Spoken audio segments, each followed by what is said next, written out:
bouclier dans lequel je peux passer mon arme auxiliaire sans avoir à la ceinture.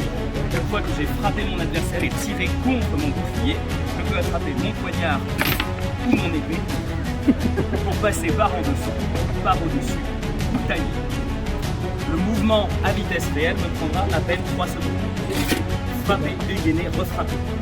Autant vous dire que l'adversaire en face, très simple. On est habitué aux tranchants modernes avec des lames extrêmement aiguës, très fines, avec des aciers inoxydables, des lames en rasoir, de scalpel, de couteau de cuisine. Bref, avec un tranchant extrêmement aigu, qui fait que la propriété peut être d'être tranchant même à l'arrêt. Là, on a une lame très épaisse avec un tranchant excessivement court, qui vu de profil donnerait presque un angle à 90 degrés. Sans mouvement, le tranchant ne coupera pas. Donc si vous prenez votre épée même à pleine main et que vous pressez votre lame, elle a cette propriété assez intéressante d'être flexible. Vous ne coulisserez pas le long. Vous plaquez, qui plus est, vous pouvez plaquer paume et doigts sans avoir le tranchant en contact, mais même à pleine main, votre peau est suffisamment épaisse pour ne pas être coupée tant que vous ne faites pas un mouvement de coulisse. En revanche, votre adversaire, lui, va être embêté parce que vous accompagnez votre arme, c'est vous qui initiez le mouvement. En cas d'impact, vous bougez avec le ressort. Votre adversaire, en revanche, s'il met la main sur votre épée, maintenant il n'a plus qu'à être bon en devinette. Parce que si vous avancez, vous lui coupez les doigts, si vous reculez, vous lui coupez les doigts, si vous tournez, vous lui coupez les doigts, bref, quoi que vous fassiez, vous lui coupez les doigts.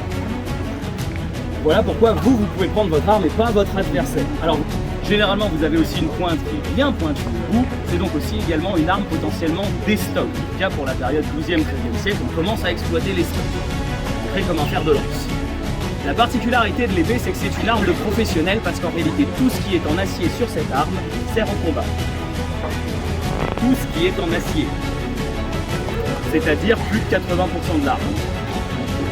Eh oui, parce qu'en réalité, vous pouvez déjà trancher. Alors évidemment, au cinéma, vous allez trancher en faisant des gros coups bien musclés, là, histoire de bien montrer que vous avez payé un acteur qui a fait de la salle. Voilà, alors qu'en réalité, un coup porté au Moyen-Âge, ça se porte avec le corps. Ce qui a une propriété très intéressante, puisque le mouvement d'attaque d'une épée, si jamais vous faites le mouvement du cinéma, ça va être ça.